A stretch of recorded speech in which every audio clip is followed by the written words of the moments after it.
Bom, bom dia, boa tarde ou boa noite, dependendo da hora que você está assistindo. Aqui é o Manual do Brasil, esse nosso papo reto de hoje. A gente tem o prazer de receber o comunicador André Marinho. André, obrigado por você estar aqui com a gente, trocando essa ideia, batendo esse papo reto.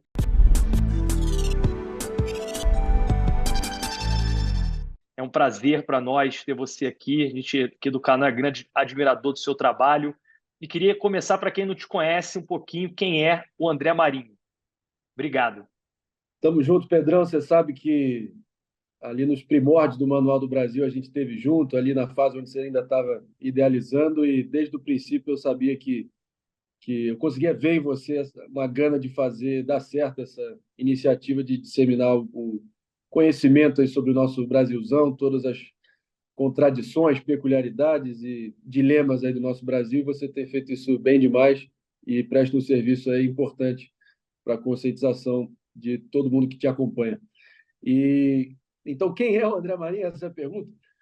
Como você disse, eu acho que a palavra comunicador engloba bem a minha carreira, que é um pouco multifacetada, né? Acho que eu sempre tive duas veias que sempre pulsaram forte juntas, uma veia mais artística, que eu expressei muito pelo lado das imitações, que eu me notabilizei ao longo do tempo, e desse lado humorístico também, e que, com o passar do tempo, eu fui lapidando também para chegar ali na seara da sátira política e também tentar trazer um pouco de riso em meio a tantos problemas e tantas questões tão flagrantes e tão espinhosas e tão nesse momento onde a gente está vivendo num período de caretice em escala industrial. Eu acho que a gente tem que usar o riso como uma forma de catarse aí para tentar também desnudar o ridículo por trás das aparências do poder. E para além disso, tem esse lado também, talvez mais politizado, acadêmico, aí, como um bom viciado, confesso, em política e nos, e nos temas aí prementes, candentes aí no debate público mundial. Eu sei que você compartilha comigo esse interesse e vamos estar falando aqui, tenho certeza, um pouco sobre todos esses temas aí que fazem parte, que estão aí pululando nessa loucura contemporânea do Brasil e do mundo. André, eu acho legal que você, como você colocou, eu digo que é comunicador, porque sem dúvida, assim, não tem, talvez no Brasil, não sei se no mundo, que eu não sou assim um pesquisador de imitadores, mas eu acho as suas imitações perfeitas, assim, né? Desde o Bolsonaro até o Donald Trump, para mim é uma das melhores. E eu acho que você, mais do que isso, acho comunicador, porque você conseguiu trazer na imitação uma crítica muito forte, né? Talvez grandes comunicadores, como, sei lá, David Letterman, né? Dentre outros ali, americanos, talvez um pouco o Jô Soares faz isso aqui no Brasil, você conseguiu, assim, com maestria, trazer não só o riso, mas também a conscientização dessa coisa séria, que muitas vezes não é tão séria, né? Que é a política e é o meio público. E dentro da imitação, como é que você começou, quer dizer, na imitação, e como você começou a mudar esse lado, né? Deixar de ser, quer dizer, um humorista para virar um comunicador, levando o riso como sendo um antídoto dessa caretice global que a gente vive.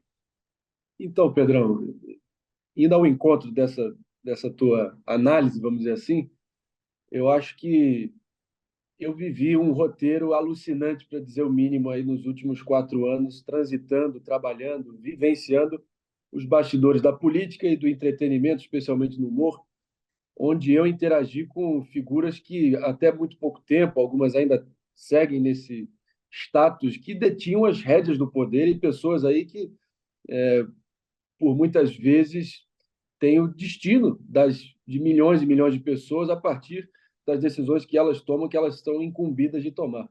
E eu interagi com elas ali por detrás das câmeras, como seres humanos de carne e osso, ali na intimidade dos talheres da minha casa, por muitas vezes. Então, isso me deu uma perspectiva privilegiada de como algumas dessas pessoas com tamanha responsabilidade operam e regulam, né? Em qual frequência elas regulam, né? E eu canalizei uma espécie de acerto de contas comigo mesmo, né, no meu primeiro livro que eu lancei em setembro do ano passado, O Brasil, não em parênteses, não como se fosse uma correção de prova, que não é uma piada. Eu acho que até a capa aqui consegue traduzir bem o dilema permanente que a gente vive aqui no Brasil, né? Da mesma forma que eu estou aí vestido de terno, bem politicão, uma coisa bem oficialesca, eu acho que a bola de chiclete é a forma de satirizar exatamente essa coisa assim bem excessivamente formal que a política no Brasil se apresenta muitas vezes e funciona muitas vezes. Eu acho que a forma que eu encontrei nesse livro foi de dar vazão e também deixar ali para a posteridade um pouco de tudo que eu vivi intimamente durante todo esse processo. Em determinado momento do livro, eu menciono que a imitação, Pedro, é como se fosse é um roubo que não lhe tira nada. O que eu quero dizer com isso? A gente, em algum momento da nossa vida, eu acho que isso toca ali numa questão bem profunda de identidade e de autoconhecimento, que são questões que, em algum momento da nossa vida, a gente deve ter feito aquela pergunta: to be or not to be, that is the question. Ser ou não ser, eis a questão. Quem sou eu? Quais são as minhas maiores, os nossos maiores vícios, nossas maiores virtudes?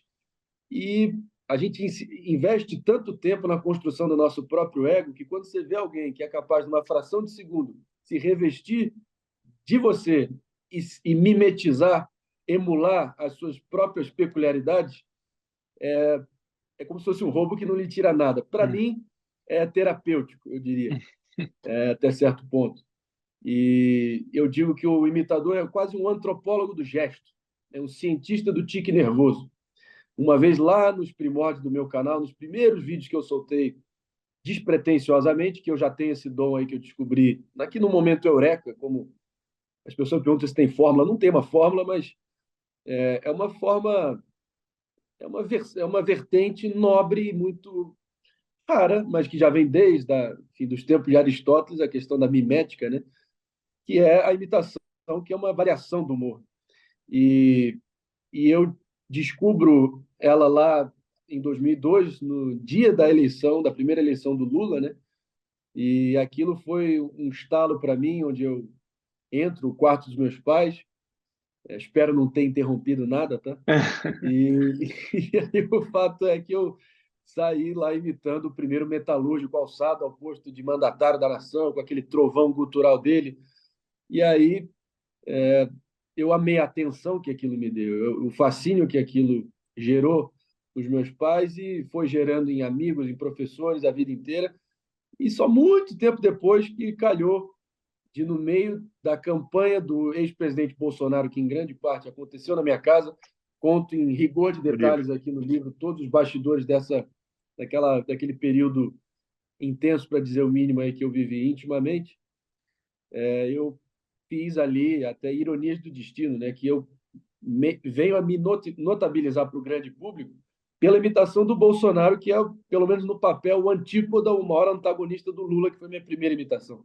Então, acho que eu não tenho a menor ilusão, Pedro, quanto ao fato que as imitações sempre foram o molho especial, o fator X, o diferencial assim que que abriram as portas profissionais para mim, mas eu sempre enxerguei ela, antes de mais nada, como uma ferramenta dentro de um arcabouço artístico e também analítico aí que eu tenho.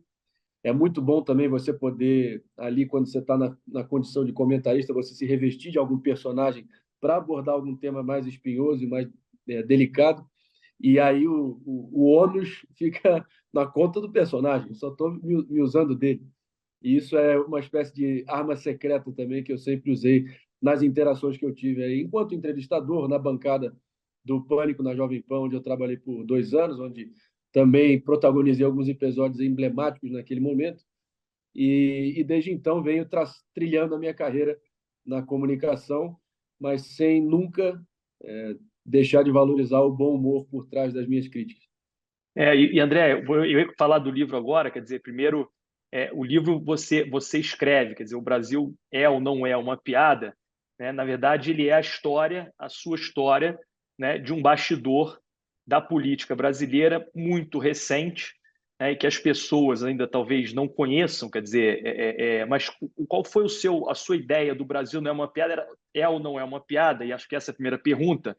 Era contar só o bastidor ou você mostrar ali alguma coisa diferente, quer dizer, olha, assim, eu não sei, eu que vivi isso aqui, ainda tenho dúvida, talvez, se é ou não é uma piada. Né? Eu digo, não foi só a sua história ali, eu acho que também tem uma crítica que você coloca nesse bastidor. Pedro, acho que, enfim, como eu disse, eu fui testemunha ocular da campanha presidencial vitoriosa, mais improvável, mais pitoresca, mais surreal da nossa história republicana. E, como eu disse, eu interagi com personagens que compuseram o governo Bolsonaro, obviamente o presidente em especial, até uma expressão que ele usa muito naquele vocabulário parco e limitado dele, especial, e sempre com aquele jargão de militar da caserna, né? Olha, porventura, no correntiano, olha só, no tocante isso daí. Enfim, só algumas sacadas aí que aquele contato pessoal que eu tive com eles, sem dúvida alguma, foi uma espécie de oficina involuntária, hein, que aconteceu de eu poder ali ter um acesso privilegiado, vai, às nuances do presidente Bolsonaro. Mas isso só do lado da imitação, que é um detalhe ínfimo num arco que eu vivi ali de histórias, presenciando episódios ali de altíssima temperatura e pressão, com todos os ingredientes que você possa imaginar que fazem parte de uma campanha presidencial, com tanta coisa em jogo, depois aquela depuração daquele processo histórico de 2013, que iniciou em 2013, culminando na vitória dele, eu vendo tudo aquilo, como eu disse, na intimidade dos meus talheres, foi, hoje em dia, como é uma expressão que até a Força Aérea usa, né? Ali, longe do fragor da disputa, né? Uma visão mais branda, eu consigo agora apreciar e olhar o copo meio cheio e extrair o que foi de valioso daquela experiência. Eu acho que do lado ruim ficou muitas lições também, sem dúvida alguma, que você se associar a um político que executa bobagens, promete bobagens, fala bobagens, fatalmente, uma vez tendo as rédeas do poder, dê poder ao homem e verás quem és, frase erroneamente atribuída ao Maquiavel, na verdade, é de um político norte-americano chamado Robert Ingersoll, era um senador. Eu vi a natureza dele, enfim, acabar a real e os reais propósitos dele virem à tona da pior forma possível, mas o tempo provou e o tempo é o senhor da razão. Eu acho que agora, no dia de hoje, que a gente está gravando aqui, ele está depondo pela É. milionésima vez na Polícia Federal.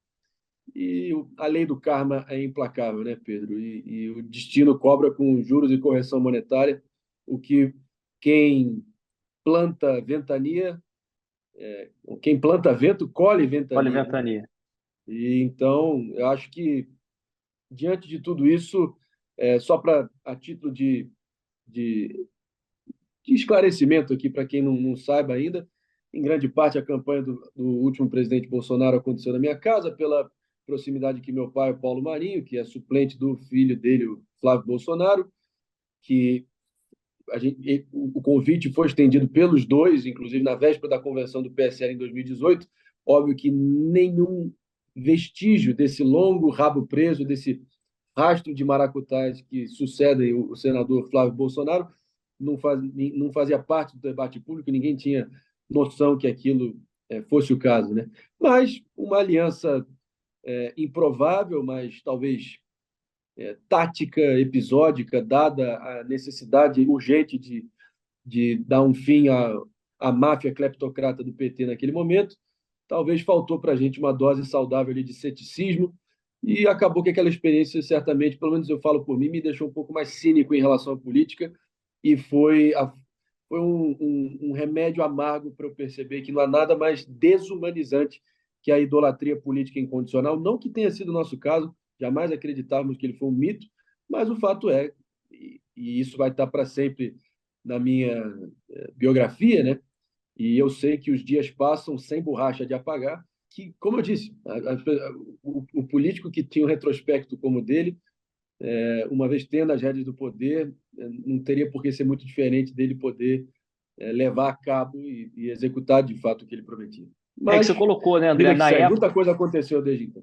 exato, e na época é sempre difícil você prever, né? Eu acho que de lá para cá o Brasil evoluiu em algumas coisas, evoluiu em outras, né? Eu acho que Sem você, dúvida. quanto comunicador, nós aqui no canal, com o serviço que a gente presta, quer dizer, a gente é fruto desse movimento que eu acho que foi bom para aflorar determinadas coisas, determinadas opiniões, determinadas pessoas, né? Eu acho que nesse caso aqui, ainda mais a rede social, ela tem um papel enorme, né, de trazer informação, muita desinformação também, mas eu acho que a desinformação se combate com informação, né? E aí eu queria que você me contasse hoje como é que está depois do livro, depois de todo esse episódio, o que o André Marinho está fazendo, né? E você, como é que você vê, né, a rede social, você como esse comunicador que já teve numa mídia tradicional ali na Jovem Pan, como é que você vê essa mídia hoje, né, sendo divulgada e como é que você está fazendo o seu trabalho nesse cenário que a gente está vivendo hoje, que é muito complicado.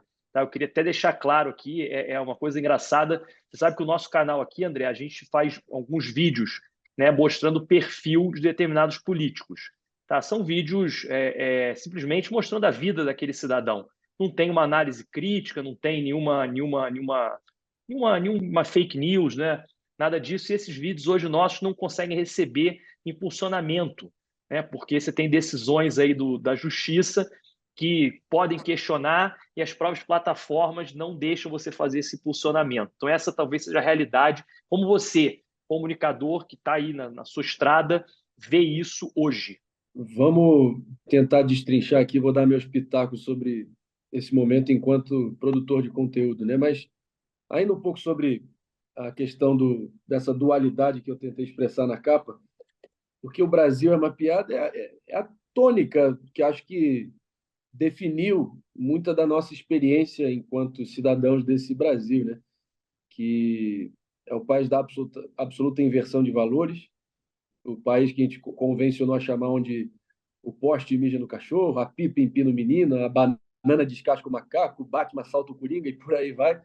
Eu acho que na questão da liberdade de expressão é pior ainda, no sentido de que no Brasil parece que a gente chegou a um momento onde se tornou quase um grande faroeste de autoritários, onde a gente sim tem um sistema de governo ali que tem o alicerce da tripartição de poderes, com os seus, pelo menos a nível formal, assim deveria ser, com seus freios e contrapesos, mas, na verdade, eu acho que os freios e contrapesos reais que vigoram na República Federativa do Brasil são os rabos presos de uns com os outros.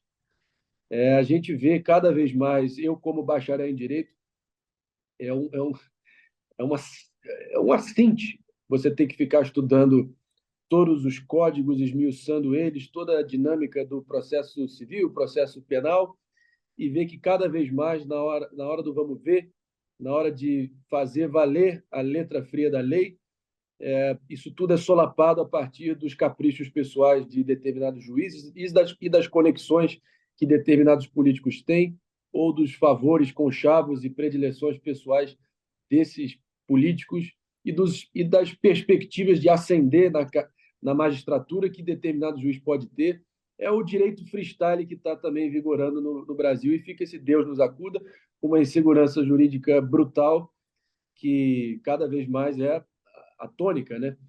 Inquéritos que possam até nascer com boas intenções, mas acabam descambando para uma sanha persecutória sem limites, inquéritos muitas vezes arbitrários, e claro que muitos. Eu acho que a liberdade de expressão no Brasil, Pedro, é quase que aquela donzela em apuros, onde o político que acabar vencendo, o governo de ocasião que acabar prevalecendo e sentando na cadeira, vai ser, no final, o responsável por não só Definir as regras, salvar né? ela, mas capturar, sequestrar essa donzela e violar ela conforme a sua visão do que é a liberdade de expressão que fornece a ele os seus próprios propósitos pessoais e políticos. Eu acho que do lado, por exemplo, se a gente olhar friamente, objetivamente, da forma menos apaixonada aqui, acho que você notou que muitos apoiadores do presidente Bolsonaro se apresentavam ali, ficavam se prostando como os grandes baluartes, defensores, mártires da liberdade de expressão, mas isso, no final do dia, se você escavar um pouquinho, você via que isso era só um oportunismo picareta, que se você escavasse um pouquinho na superfície, no fundo era só uma tentativa de ter um biombo, um escudo para impunidade deles. Eles falaram que eles bem quiserem saírem de lá impunes, né? E assim violando todo tipo de dispositivo aí no nosso Código Civil, enquanto o Lula se apresenta como o grande fiador da democracia brasileira, É. mas só a nível retórico, como um truque retórico de palanque, mas na hora do vamos ver, essa postura dele vacilante, hesitante, com nenhuma clareza moral. Para ele, parece que ele tem uma dificuldade, que eu acho que é premeditada, tem método, no caso, em definir, em separar ditaduras de ditaduras, democracias de democracias, e isso está sendo uma constante aí nos pronunciamentos e posicionamentos recentes dele. E assim a gente vai indo junto para o despiandeiro, né? Eu acho que muitos cientistas políticos mundo afora, Pedro, só concluindo esse raciocínio, tentam, ano após ano, década após década, ali decretar o fim, o óbito ali dos vetores esquerda e direita em como ali eixos de identificação de posições políticas, dizendo que, e obviamente eu concordo que tem muitas gradações, muitas matizes, muitas nuances entre si, sem dúvida, mas para todos os efeitos ainda é dessa forma que grande parte do público se orienta para poder apreciar e identificar determinadas posições adotadas por determinados políticos. Então, é, esse, essa decretação desse óbito, acho que está um pouco precipitada. Por que eu estou dizendo isso? Porque no Brasil, se você olhar friamente, também eu acho que, independentemente desse cabo de guerra ideológico incessante que a gente tem, porque o ser humano regula, sim. O ser humano é carente de símbolos, de hinos, de bandeiras, de slogans, de um senso de propósito transcendente. Aí vê, de um lado e de outro, grandes figuras, aí caudilhos carismáticos, prometendo o impossível. Lógico que um brasileiro que está humilhado, execrado, que está amargando aí no cheque especial, que está, enfim, tendo que lidar com esse dia a dia do cão, vai, obviamente, ser seduzido e vai estar mais vulnerável a ser seduzido por essas bravatas de soluções fáceis a um golpe de mágica, como um estalar de um chicote, né? De um anjo vingador que vai vir de um dos lados.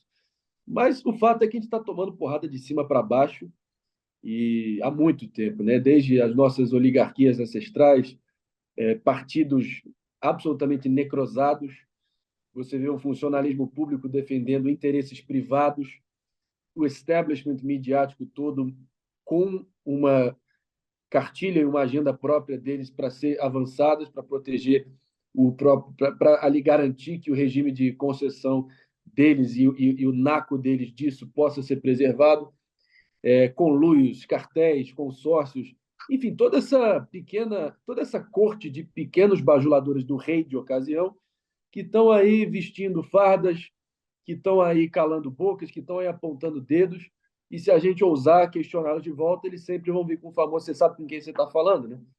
Então, eu acho que os maus políticos, os maus cidadãos, que são obviamente maioria, seguem sequestrando e manchando a nossa imagem, a nossa certeza enquanto povo de que há solução, entendeu? Parece que tem um fatalismo pré-2013, uma apatia começando a contaminar de novo grande parte do nosso povo, um medo paralisante de se expressar a partir dos últimos acontecimentos. E isso é o início do fim da nossa democracia, que os ditos defensores da democracia, que têm um salvo-conduto para destilar todo tipo de ódio do bem, ficam se se apresentando como os grandes defensores dessa democracia, mas democracia pressupõe exatamente um livre espaço para o contraditório. Mas, André, o que que você acha que é? Quer dizer, você, como, de novo, como comunicador, o que que você acha que é a solução para isso, né? Quando eu vejo, assim, é óbvio que existem as fake news, né? Eu brinco que isso é um fenômeno que nós aqui vamos ter que lidar com ele, né? Sem dúvida. Aristóteles, Platão, Voltaire, né? Não tiveram que lidar com fake news e com rede social. E isso impõe desafios, né? Para os comunicadores, para as plataformas. Então, eu já fui, por exemplo, já achei que isso teria que ter uma regulação, né? Aí, quando eu vejo a PL das fake news, por exemplo, cara, eu vejo que a regulação só vai piorar. Então, assim, que não tem como você fazer uma regulação. Aí eu acho que tem que ser combatido com mais informação, né? Então, acho que a desinformação se combate com mais informação, isso eu acho que é um pouco do nosso papel aqui. Então, como você hoje, né, dentro do seu trabalho, dentro do seu dia a dia, dentro do que você faz, você tenta se livrar dessas amarras e qual é a sua opinião sobre isso, né? Você acha que é mais informação? Você acha que tem que ter uma regulação? Como é que você acha que a gente sai desse nó, né, que foi criado? Nó esse que é muito influenciado e muito aproveitado, né, pelo rei de plantão, como você colocou, né? Então, cada um puxa braço para a tua sardinha, mas o fato é que o dia a dia aqui, meu amigo, esse chão de fábrica aqui que a gente trabalha, né, ele tem a sua própria dinâmica, né, e sofre com essas dinâmicas impostas pela legislação e pelo rei de plantão. Como é que você lida com isso? O que você acha que é a saída? Certamente não é o dito PL da censura, PL das fake news, qualquer denominação que você queira dar, enquanto ele está constituído no momento. Eu acho que se você filtrar todas as previsões que foram colocadas ali no projeto, com todas as revisões que também foram colocadas, óbvio que teve um adiamento aí na discussão, depois de um processo de obstrução muito bem conduzido ali na Câmara, um debate público muito assodado ali, atropelado, a toque de caixa, mas que o Tom Jobim tinha uma frase que eu adoro também, ele fala, minha maior inspiração é o prazo. Então, quando a coisa está chegando ali, aí você vê que o Arthur Lira, sempre ali na calada da noite, tentando atropelar o rito processual ali, regimental, melhor dizendo, da Câmara para poder ir adiante com as pautas interessantes ao governo de turno, eu acho que teve uma movimentação interessante ali para que a gente possa ampliar essa discussão. E você vê como o noticiário é frenético, né? E a reforma tributária, o arcabouço fiscal, tanta coisa que já tomou as manchetes e teve premência nos últimos tempos. Mas, voltando aí, eu falando enquanto produtor de conteúdo, eu subscrevo total contigo, em gênero número igual, que é mais informação e maior envolvimento desses agentes individuais privados aí, dando a própria opinião. Se você olhar o Twitter agora, que já faz um tempo, tudo bem que, comparativamente, pode ser rede social com menos engajamento e menor participação, é, objetivamente falando, numericamente falando. Mas ainda assim, eu acho que está mais do que pacificado, que se tornou quase que a nossa ágora moderna, né?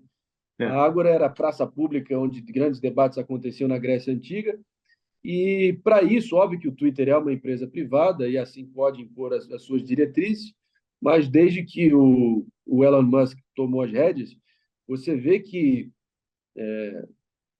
tem muitas pessoas ali, vários posts com um teor questionável. Por exemplo, tem um dispositivo agora que uma pressão ali coordenada de determinadas pessoas que verem que tem algum conteúdo que é contraditório ou se ele está induzindo a uma conclusão equivocada sobre um tema que é de interesse público, já vem ali uma correção oficial a partir de um movimento ali sucessivo de pessoas questionando determinada informação. E isso deixa em maus lençóis, ali meio com aquela torta na cara de quem Quem colocou divulgou? aquela notícia para fora. Então, são medidas assim concretas que já estão aí em vigor que eu acho que lançam um farol para um debate mais responsável com um monitoramento que parta de pessoas que não estão fazendo esse patrulhamento por só para, enfim, para defender as suas próprias visões e questionar a opinião do outro, mas sim de tentar ater aos fatos. A gente vive num momento aí do engano universal, né? Onde as pessoas estão, enfim, readequando a ciência em nome de ideologia, em grande parte, e, e eu acho que a gente tem que ter iniciativas como essa, entendeu? E, E nesse caso, para né, André, eu além acho que também disso, eu acho que não. confundem. Eu acho que confundem Pode falar. também, né, um pouco da opinião com fake news e com liberdade de expressão. Acho que existe, botam tudo no mesmo balaio. Então eu vejo assim, você lê lá o PL das fake news, as decisões, as discussões, né, muitas vezes se é a opinião contrária a alguém que decide, é fake news. Se é a opinião favorável, não, é só uma opinião. né? Então, acho que essa balança é que para nós aqui que estamos produzindo conteúdo começa a ficar cada vez mais difícil. Porque o que é a minha opinião, o que é a opinião do André, o que é a opinião do seu canal, o que é a opinião do meu canal e o que é verdade, o que é mentira. Eu acho isso esse julgamento é que me causa um pouco de temor de não saber quem será o julgador, né? Quem que Quem vai vigia fazer os essa vigilantes, né? balança? O famoso dilema, Exatamente. quem vigia os vigilantes. Eu acho que pelo que tudo que eu me informei aí, de pessoas aí que eu respeito, que e de todos os lados, tá? Não necessariamente só de determinada vertente política que eu possa estar mais alinhado a nível pessoal, mas no fundo acho que se a gente tem que ter algum ideal para ser almejado, para pelo menos nos pautar por algo para chegar a essa decisão difícil, é isonomia de tratamento. Isonomia de tratamento, acho que é algo que todo mundo pode concordar. Quem é que vai garantir que essa isonomia se dê de fato? Aí são outros 500. Mas eu acho que se a gente se pautar por esse ideal em questionar cada ponto da legislação que vier a ser aprovada, eu acho que aí a gente possa chegar a um meio termo que faça sentido e que de fato possa, enfim, ter essa regulamentação que é necessária para talvez dar uma trava em qualquer tipo de chorume que boia, e a gente sabe que boia, e pode desinformar muitas pessoas, aí, muitas vezes com consequências catastróficas, né? E, mas, de novo, eu sei que só de eu ter dito isso, que eu acho absolutamente razoável, muitas pessoas já podem torcer o nariz e imaginar que isso vai ser um incentivo para algo mais nocivo, de ter algum órgão regulador central que vai estar, a partir dos próprios desígnios e próprios critérios deles, vai ser o responsável por monitorar isso e decidir o que é fato e o que não é. Não tem solução fácil, mas eu acho que a gente tem que estar, enquanto produtores de conteúdo, temos que estar envolvido aí e, e, e o mais importante, fiscalizar e não deixar passar batido, porque tudo que eles querem fazer de uma forma sempre sorrateira e esse debate não tem detergente mais potente que a luz do sol. Então, que isso seja debatido ali nessa ágora que a gente falou, nas redes sociais, nos programas aí com relevância e alcance. E a gente viu isso em grande parte acontecer ali depois daquele susto com o prazo, do famoso prazo do Tom Jobim se aproximando. Acho que teve um momento ali que houve um interesse crescente, mas é só não baixar a guarda e ficar em cima aí para a gente entender qual é a melhor forma de mediar essa relação entre produtores de conteúdo, os receptores e quem dissemina tudo isso, né? Bom, André, eu assisti até, né, eu acompanho bem esse debate da pele das fake news. Eu acho que a liberdade de expressão, como você colocou, acho que todo mundo que gera conteúdo tem um pouco de responsabilidade de trazer esse tema para esse detergente que é a luz do sol e discutir dentro dos seus canais, né, dar opinião, quer dizer, chamar pessoas para conversar. E eu também gosto de ouvir todos os lados. Eu, inclusive, ouvi no Flow essa semana, mas já é uma entrevista um pouco antiga, o deputado Orlando Silva, que é o relator do projeto, defendendo lá pontos que até o próprio Igor, entrevistador, como eu também discordo assim, de alguns pontos dele, e ele tenta sair dessa história. Mas a grande coisa é que eu acho que o direcionamento que está dado ali é que tem que ter uma regulação. Ponto. Eu acho que isso aí talvez a gente concorde. A discussão é se a regulação vai ser mais ao mar ou mais à terra, né? Se vai ser mais limitante ou menos limitante. Eu acho que isso passa a ser um pouco perigoso, dependendo, como você colocou, do ânimo político, que isso aí pode sempre mudar na frente. Né? Então, como é que você, de novo, como é que você gera hoje, né? Sei lá, você está aí no Flow também, queria que você contasse um pouquinho isso para a gente, mas você que está ali gerando conteúdo diariamente, você sofre, você vê algum problema e você acha que pode vir a acontecer algum problema caso uma PL dessa passe, caso você tenha que, ou a própria plataforma, né, com medo, como acontece comigo aqui, com medo de sofrer uma retaliação, vai começar a gongar o seu conteúdo lá. Como é que você vê essa situação? Então, como você mencionou, eu estou no Flow News, agora a nova vertical de notícias dos estúdios Flow, lançada há uns 2 meses atrás. Inclusive, convido todo mundo aí a se inscrever no nosso canal, acompanhar nossa grade de programação. Eu estou apresentando 2 programas lá, o Fora da Bolha, que é ou uma entrevista ou um debate com visões antagônicas aí, mas sempre primando ali para possivelmente achar concordâncias entre pessoas que são divergentes, pelo menos no papel. e estimulando um bom debate para além da discussão rasa e emburrecida aí que a gente está tendo nos últimos anos, né? E, por outro lado, o bigorna da realidade, que é uma frase que eu adaptei do saudoso Roberto Campos, que ele falou que aqui no Brasil está mais do que na hora de abandonar a chupeta da utopia em Uhum. favor da bigorna da realidade. Achei um nome sonoro e, enfim, é uma espécie de editorial humorístico e jornalístico, onde a gente pega os temas principais aí da semana, destrincha eles com muito bom humor e de uma forma ácida, provocativa. Uhum. É o que eu tento fazer. E a resposta tem sido a melhor possível, mas o que você disse, cara, é muito reflexo dessa cultura pós-modernista, onde você é culpado até que você prove em contrário. Ao contrário.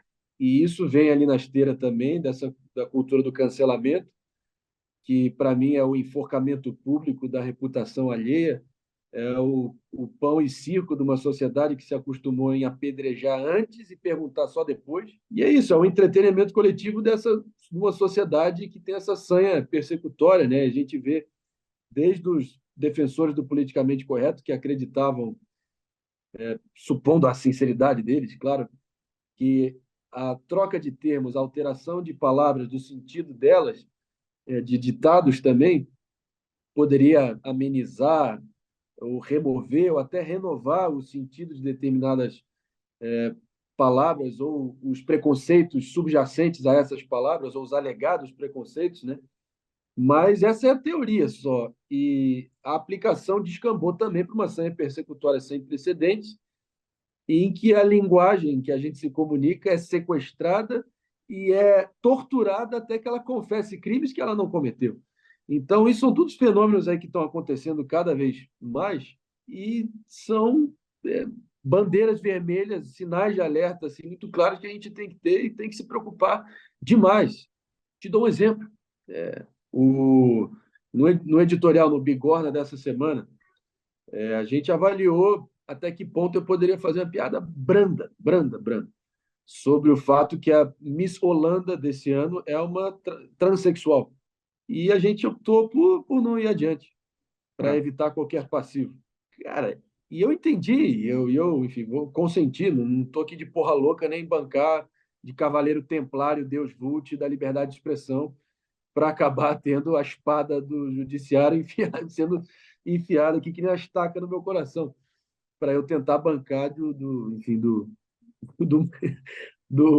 desse defensor sem pudor. Mas será que só da gente, olha o que eu acabei de falar, só da gente colocar nesses termos, que podem parecer um pouquinho exagerados, hiperbólicos, mas não são. Então, desde a Idade Média, a gente se acostumou com o melhor que o Ocidente, vamos dizer assim, pôde nos oferecer. Garantias fundamentais, o devido processo legal, a presunção de inocência e a liberdade de expressão, claro. Mas você vê que esses princípios quase que sagrados que a gente vem desfrutando ao longo de tanto tempo estão sendo sequestrados e deturpados aí para atingir os fins políticos pessoais de determinadas pessoas, e isso é difícil. Eu acho que tem outra questão também que eu sempre tento colocar aqui para tentar evitar que o debate público, que você falou bem, cara, fato, o Pondé falou, eu estou replicando aqui o que o Pondé falou numa entrevista com o Rogério Vilela no Inteligência Limitada, a profissão de quem ousa tecer opiniões em público hoje em dia, É. ou ser um comentarista sobre qualquer tema, botar a carinha aqui, está cada vez mais insalubre, Isso no final, né, perigosa André? Isso no e, final é ruim porque limita também novas pessoas que queiram fazer esse trabalho. Quer dizer, e com limita o seu certeza, próprio trabalho. Quer dizer, se você vai fazer uma piada, quer dizer, nesse caso até um humor, ou se você vai comentar sobre a decisão de um ministro A, ou a fala de um político B, ou por aí vai, você tem que se botar numa situação de pensar se você pode fazer aquilo ou não, né? Porque você amanhã pode ter o seu canal cortado, ou você ser cancelado, ou seja lá o que for, mas principalmente por razão de uma decisão estatal, né? A justiça nada mais é do que parte do Estado, né? Contra aquele seu conteúdo, ele limita novas pessoas a entrarem, ou seja, a descentralização, que é toda a beleza né, da internet, do que a gente está fazendo aqui, cai por água abaixo, né, vai para o ralo. Então, como lidar com isso aí? Eu te cortei, mas pode voltar ao teu raciocínio, desculpa. É no limite da lei. E tudo bem que a gente tem um Código Penal absolutamente defasado, de 1940.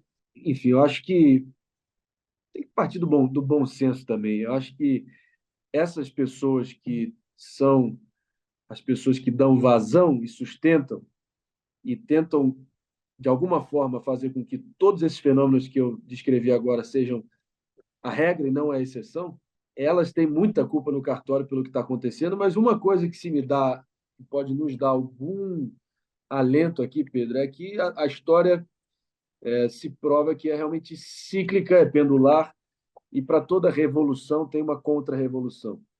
E a gente já viu, talvez se expressando aí, em figuras como Trump e o Bolsonaro, mais recentemente, para a gente não ter que ir muito longe, basta, um chega, de uma forma talvez não dos melhores intérpretes para tentar frear esse tipo de avanço que está acontecendo no nosso debate público, mas não é o suficiente apenas você ter ali o presidente. Está mais do que claro que presidentes nessas democracias, mundo afora, estão cada vez menos plenipotenciários, né? Estão cada vez mais limitados e cada vez mais. Enfim, não tem o mesmo poder de outrora. E não vai ser um presidente de ocasião que vai conseguir mudar o que tem que ser mudado. Então, isso parte do debate público, do debate saudável e da argumentação persuasiva que possa trazer mente por mente, coração por coração, nesse sentimento que pode ser muito bem compartilhado e pode unir uma grande maioria das pessoas, fora os censuradores de plantão, que isso aí não tem redenção mesmo, e são uma cambada de arrombado aí, desculpa a franqueza, mas é isso. Eu acho que a gente tem que ficar cientes, né, que fanáticos de direita e fanáticos de esquerda cada vez mais tem algo muito em comum que eu percebo, que é essa tendência a não saber, a dissolver os critérios objetivos que distinguem acontecimento de interpretação e de realidade da sua própria expectativa pessoal, entendeu? E isso é muito perigoso. E isso tem que ser denunciado sempre. É o que eu tenho tentado fazer, expondo essas incoerências, contradições, sem tentar bancar o justiceiro das boas virtudes. Eu tenho minhas falhas. Eu espiei a porção de todos os pecados que eu cometi nos últimos anos no livro. É um livro muito honesto, mas eu acho que tem certos valores que são assim afirmativos, positivos, que todo mundo deveria almejar e se pautar, entendeu? E no Porque final também, a gente colhe o que a gente planta, né? e no final também, né, André, eu acho que a liberdade de expressão ela é uma coisa mutante, né? Talvez se você conversar com um criador de conteúdo de 50 anos atrás, né, talvez as piadas ou talvez o comentário que ele fazia sobre o homossexual, sobre, sei lá, sobre xenofobia, não sei, sobre algum assunto mais complicado, era outra que ele tem hoje. Eu acho que quem gera conteúdo também tem que ter um pouco dessa responsabilidade. Como você colocou, né? A responsabilidade você está gerando, falando para alguém, trazendo informação, mas ao mesmo tempo, qual é o limite disso, né? Eu acho que o limite talvez seja o outro, mas talvez esse limite também, sei lá, uma piada é um limite, que tipo de piada, né? Ou talvez você comentar alguma coisa fora de um contexto. Eu acho que talvez a nebulosidade talvez existam essas liberdades de expressão mais claras, né, que devem ser respeitadas até pela liberdade do outro. Racismo, por exemplo. Racismo está Racismo, muito claro, está codificado em lei, é crime. muito Ponto. claro. Não tem discussão. Mais recentemente, antissemitismo, crime. Exato, Se você olhar tráfico de drogas, é crime. Então, isso está codificado em lei, você, de alguma forma, incitar as pessoas nesse sentido, ou é inflamar eles nesse exatamente sentido, isso. é crime. Isso está claro.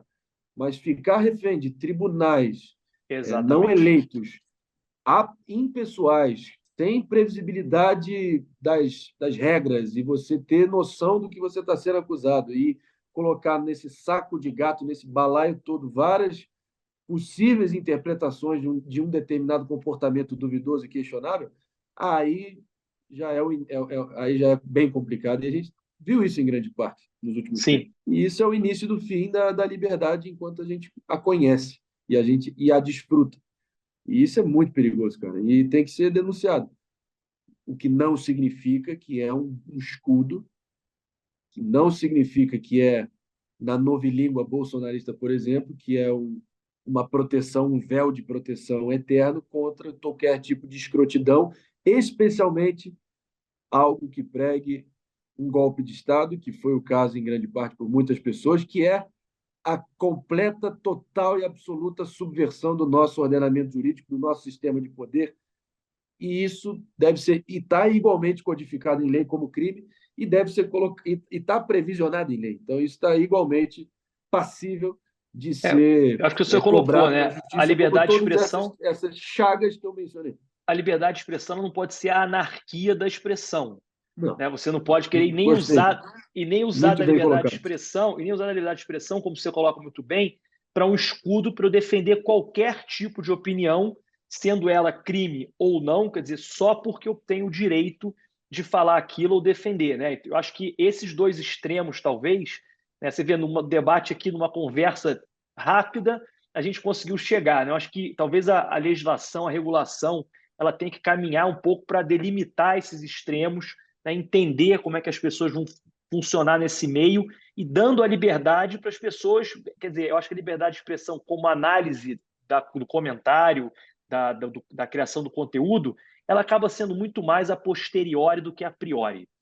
Né? Então, se você Sem falou dúvida. alguma coisa sem responsabilidade, você foi punido por aquilo, obviamente dentro de um contexto, né? Porque hoje o que a gente mais vê também são frases jogadas, né? Sem aquele contexto todo, que no final das Total. contas a pessoa acaba entrando pelo cano, mas, quer dizer, como que a gente vai, a posteriori, né? Entender que aquilo ali feriu o ego, o orgulho de alguém, a pessoa de alguém, né? Ou deixando, né, as pessoas terem essa liberdade de expressão. Talvez seja por aí, o que você acha? Total. Eu acho que a profissão do humorista, então, Mais difícil ainda. é mais difícil ainda, cara. E isso é inacreditável, né? O momento onde a gente chegou, né? Eu, não, eu sou um cara que, ao contrário da grande maioria aí, que, em nome talvez de ter ali de ficar cheio de bravatas e tentar provar um ponto só a partir de um truque retórico ali mais enfático, eu evito socializar a culpa. Eu, eu tento sempre ser mais específico em condenar determinado comportamento de determinada pessoa, né?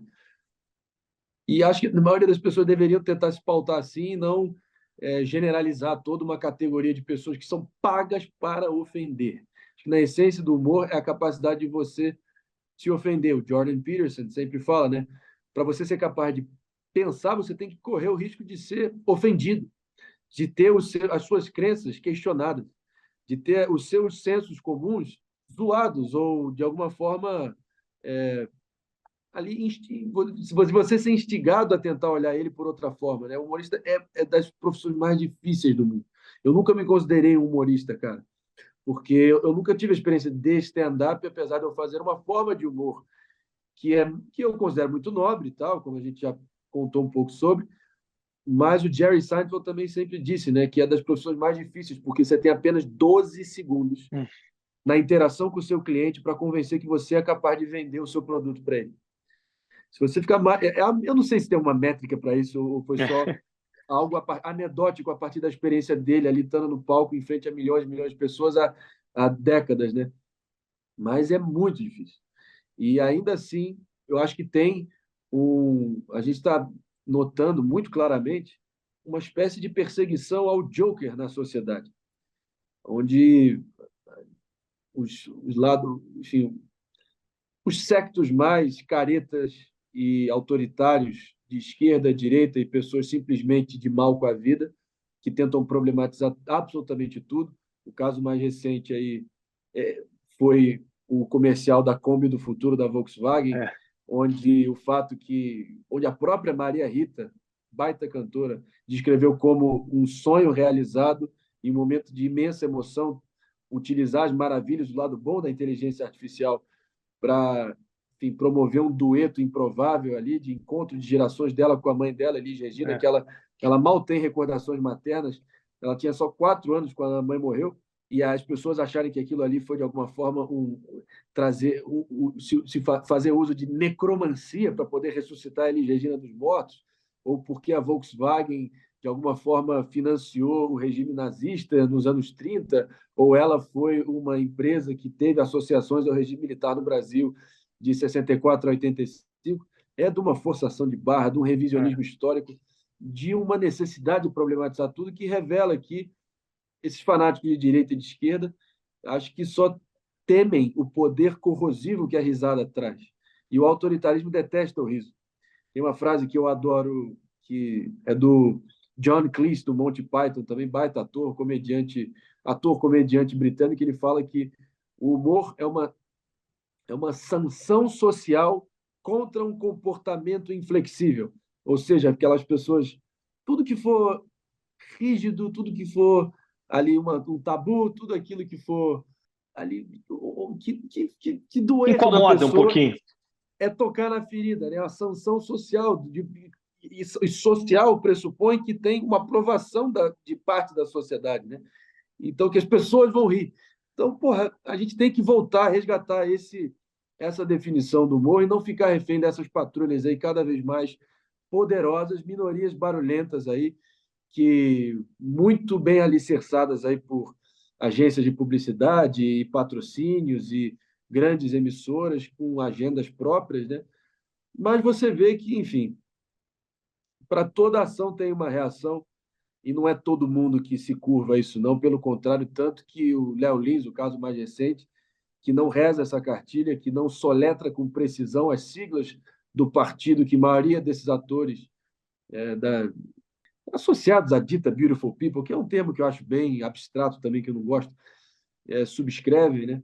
Eu acho que, enfim, você vê que tudo que você tenta censurar, desde emissoras, como a Jovem Pan recentemente, a empresas como uma Avan da vida, que tiveram, em grande parte, aí deram voz e deram vazão a comportamentos reprováveis, mas daí tentar eliminar elas por completo aí, seja do mercado, ou seja, do debate público, só cria aquela sensação de ser a coisinha proibida, que é muito mais gostosa e atraente, né? Desde você ter ali desde uma, não que eu esteja advogando por isso, mas uma amante, qualquer coisa que é proibida fica mais gostosa e atraente. E É traz como o mais ser humano atenção. regula, cara.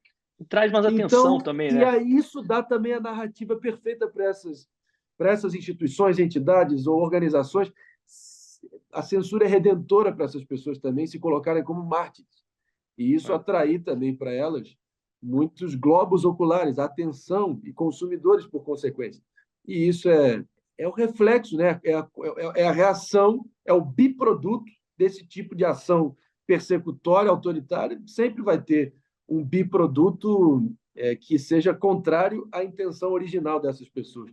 Então, devagar com a louça, eu acho que a gente tem que se a gente diz defender a nossa liberdade de expressão e tentar zelar por ela, a gente tem que zelar pela a do outro. Claro que isso não é um salvo-conduto para você advogar por teses Loucas, né? que advogam pela eliminação de É. parte da nossa sociedade, como, por exemplo, o nazismo, que é a chaga mais abjeta aí que a raça humana já teve notícia. Entre outros exemplos aí enfim, que correm nas sombras do debate público, né?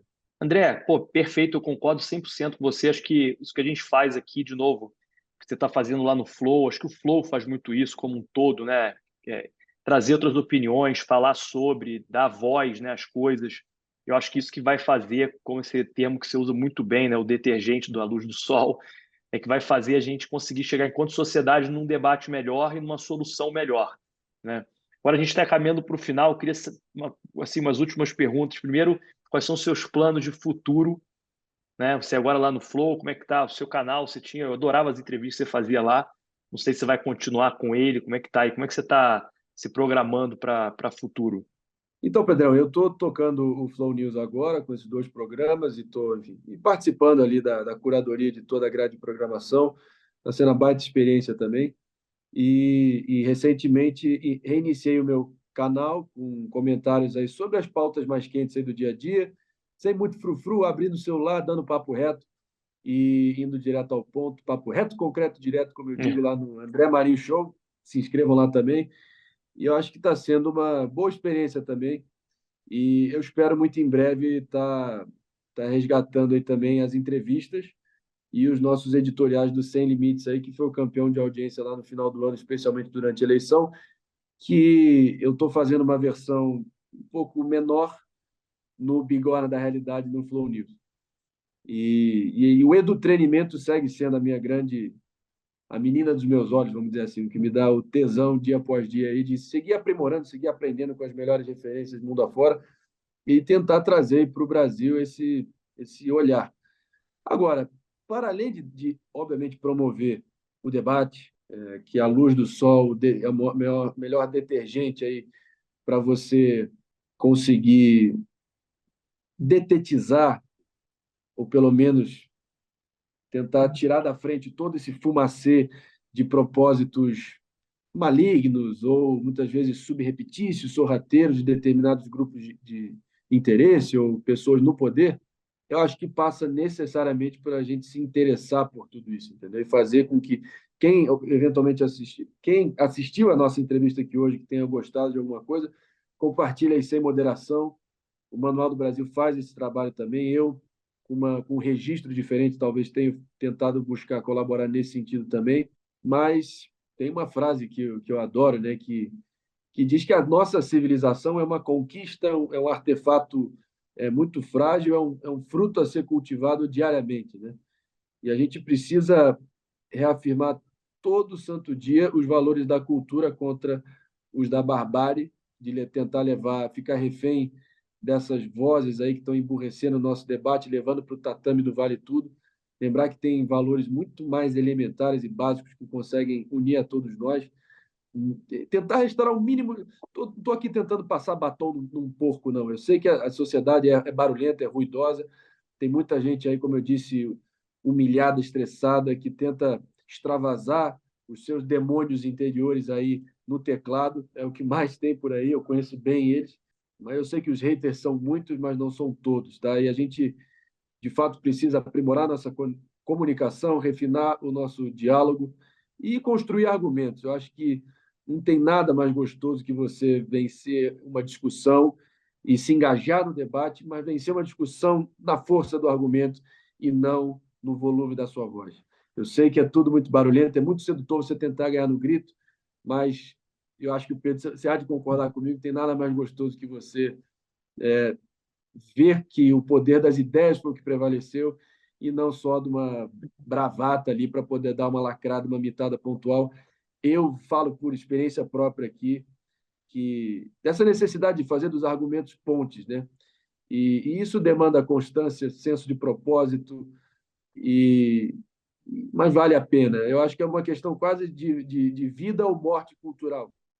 Eu falo especialmente da minha experiência lá no Pânico, que muitas vezes, ali no meio daquela anarquia midiática que eu estava metido, dedo no olho, pontapé, puxão de cabelo, vale tudo. E muitas vezes eu via que o que era recompensado pelo grande público era, sim, o puxão de cabelo, dedo no olho, pontapé. Mas, para além de toda a histeria, os produtores de conteúdo que possam estar nos assistindo nunca se deixem ser muito seduzidos ou um sentimento de bajulação ali barata, efêmero, pontual, pelos elogios momentâneos que você possa receber. E também, muito importante, nunca se deixa esmorecer ou questionar a sua trajetória a partir de críticas que eventualmente sejam lançadas contra vocês, que muitas vezes é um bando de ressentido que está ali tentando só tentar questionar a tua caminhada, a tua toada, né? Eu acho que, lógico que você não pode se deixar ficar imune a qualquer tipo de crítica, isso também é a receita do fracasso, você querer agradar todo mundo, mas eu acho que o mais importante é a gente tentar valorizar uma boa discussão e, e se envolver, cara. Se envolver, botar a cara. E eu deixo aqui talvez uma palavra final, que inclusive é uma das últimas frases aí que eu trago no meu livro, do meu falecido tio Ricardo Boixá. Eu digo tio de consideração, ele é padrinho de batismo da minha irmã. Enfim, só o destino para ter separado a última entrevista dele Ah, em vida e a minha primeira entrevista enquanto comunicador, ainda completamente maduro, verde, ali travado. Está no meu canal, a entrevista que eu fiz com o Boixá 11 dias antes dele morrer. Para mim, o mais próximo de unanimidade no meio dele, né? Ele era uma espécie de uma voz amiga ali para a classe sem taxista dúvida. do Brasil É, inteiro, né? E muito unanimidade no meio dele. Ele disse que pessoas com medo não mudam o país. E a coragem é a primeira das virtudes, porque garante todas as outras. Então, nesse momento, com todos esses fenômenos aí que a gente acabou de descrever, a dificuldade que é você dar opinião e botar a cara, e todo esse patrulhamento, esse terreno pantanoso e esse terreno minado que a gente está tendo que lidar enquanto pessoas que dão nossa própria opinião, eu acho que a gente não pode, só não pode ter, não ter, a gente não pode se deixar agachar e se ficar refém e se render por esse medo. Tem que dar nossa opinião, não de uma forma destrambelhada para poder provar um ponto através do grito ou da bravata fácil, mas sim conscientizando as pessoas pela qualidade dos seus próprios argumentos e se informando, estudando e bebendo de boas fontes aí como o Manual do Brasil. Pô, André, legal pra caramba. Acho que sim, foi uma puta de uma conversa, cara, legal. Acho que é um assunto, como se a gente falou aqui demais, né? A gente tem que conversar, tem que falar sobre. Cara, Sem assim, dúvida. super parabéns pelo seu novo trabalho, novo programa. Deixar que todo mundo compre seu livro para ler essas histórias, Vamos né? embora. Acompanhe você aí no Flow. E O uma Brasil última não é uma pergunta piada para aí, está você. na Amazon. E uma última pergunta para você. Eu acho que você não deve nunca perder essa sua crítica com humor, que eu acho isso demais, eu acho engraçado, cara. Quem acompanhar aqui, vai lá no canal do André, vê as imitações dele. E duas coisas, assim, de todas as suas imitações, qual que você mais gosta de fazer? E se você, e se você na sua vida, você olha outras imitações para continuar fazendo, assim, se é uma coisa que você vai seguir, ou se você não, você não liga mais para as imitações Não. e abandonou. Eu saio do pânico, Pedro, em grande parte, fora que já não estava servindo os meus propósitos ali. Muita gente me acusando que eu estava usando aquele momento enquanto eu estava ali na função muito mais de comunicador, comentarista político, melhor dizendo, que foi algo que eu nunca tinha cobiçado, mas como um cara que sempre estudou isso, se informou, adquiriu conhecimento, viveu intensamente todo aquele processo histórico, eu não poderia me furtar de dar minhas opiniões naquele momento onde eu vi uma rádio aí quase centenária está se prestando o papel de virar quase um canal pornô bolsonarista naquele momento, né? E eu me vi naquela encruzilhada ali, dando as minhas opiniões, tendo uma vida, uma mistura de Mortal Kombat diário, subindo a torre contra os meus inimigos, os meus adversários ali. Eu também não queria olhar, colocar nesses termos, mas mais ou menos era o que era, né? Dia após dia, tendo que entrar naquele ringue, que era uma coisa que corroeu minha paz e a minha veia artística ficou em segundo plano, ficou sufocada, e aquilo era um crime comigo mesmo, eu deixar aquilo acontecer. Eu não tinha propósitos políticos, tive 4 convites para vir candidato a deputado federal no ano passado, por caciques aí relevantes do tabuleiro político.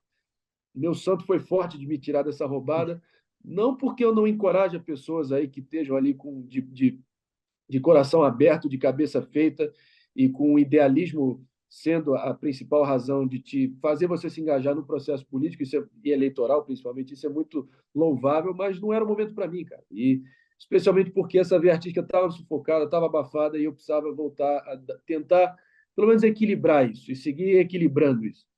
E eu estava ali numa posição, ficando como um treteiro, um bad boy para muitas pessoas, como um cara que só estava ali naquele coliseu diário e eu não me reconhecia mais naquela figura, entendeu? Mas são águas passadas, acho que com certeza foi o que a maioria das pessoas me conhecem até hoje pelo tudo que eu vivi. Eu cresci 10 anos em dois, mas sobre as imitações, eu tive o prazer de 2 vezes entrevistá-lo no Pânico e uma vez no meu canal no ano passado, que sem dúvida alguma é Ciro Ferreira Gomes, ex-ministro, ex-governador, ex-deputado e ex-terceiro colocado aí nas eleições presidenciais. Estou lançando meu newsletter a R$ 200, porque eu estou precisando pagar meus boletos aqui em Fortaleza agora. Estou cobrando R$ 200 pelo meu newsletter. E você sabe que o Bolsonaro está aí, né, Pedro? Ele está mais confuso que barata de barriga para cima. Espera lá um pouquinho. Você olha o Lula aí, está fazendo piquenique aí com esses dignitários mundo afora aí, enquanto deixa a petezada mais ranhenta, mais fanatizada aqui, tocando essa brinquedoteca aí de pauta identitária. Então, pera lá um pouquinho. Eu avisei tudo. Não é que eu sou o Ciro Nostradamus, o Nostradamus cearense. Acho que é o próximo apelido que vão acabar me dando. Pera lá um pouquinho. Então, o Ciro, Essa sem é muito dúvida boa, alguma, né? para mim, é a minha preferida. Porque é unir o útil ao agradável, Pedro. É você, na mesma medida que você está estudando o personagem e os cacuetes dele, como ele é um cara que ame ou odeio, ele tem uma retórica Excepcional. absurdamente A retórica dele é, excepcional, você ótima. aprende em termos linguísticos, ou seja, você aprende frases, de, frases, palavras, frases de efeito, ditados populares. Quem quer pegar a galinha não deixou. Não importa a cor do gato, importa que ele caça o rato. Girafa velha não entorta o pescoço. A formiga que sabe o pau que rói. De grão em grão, a galinha enche o papo. E por aí vai. Ele fica trazendo essas espécies aí mais É, estranhas que o deserto da Austrália. Além disso, você também, nem que seja para questionar depois o ideário nacional desenvolvimentista que ele prega, e tem muita coisa ali também que é aproveitável. Acho que tem um lado ali nacionalista do Ciro que eu me identifico muito e que eu acho que essas definições aí, como eu disse, esquerda e direita ainda é útil para orientar ali uma discussão ali mais prática do que representa cada posição. Mas eu para finalizar aqui, então, eu deixo acho que a última frase antes do meu pós-fácil, que foi escrito pelo Carlos Andreasa aqui no livro, que eu acho que é a melhor coisa que me define, eu sugiro que vocês talvez se inspirem em algum grau, que é que uma frase do Ariano Suassuna, que ele disse em determinado momento que o pessimista é um chato, o otimista é um tolo, bom mesmo é ser um realista esperançoso. E eu sou um realista esperançoso aí em relação ao nosso Brasil. Tentar ao máximo não ficar refém de narrativas aí canalhas e oportunistas e picaretas desse cabo de guerra, de minorias que sequestram o debate público, e que a gente possa tentar reencontrar a face aí desse Brasil que o mundo ama e que a gente ama que o mundo ame.